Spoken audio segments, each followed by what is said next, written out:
How to download Dramacool app on Android. Welcome to Let Me Help, and let's get right into this easy tutorial. To download your Dramacool app on Android, it is pretty simple. All you have to do is just tap open your Play Store in your device.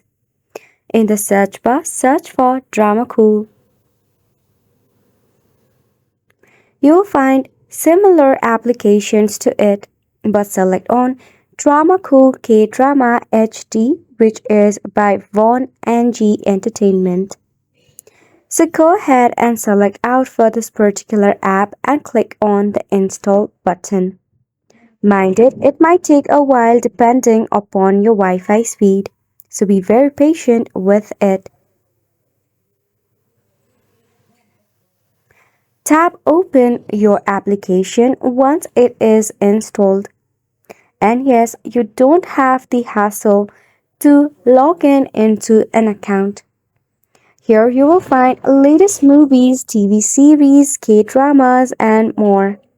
Just select on any episode that you desire to binge watch.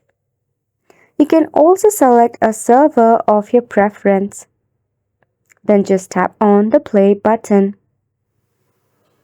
Now all you have to do is just sit cozy and enjoy your K-drama.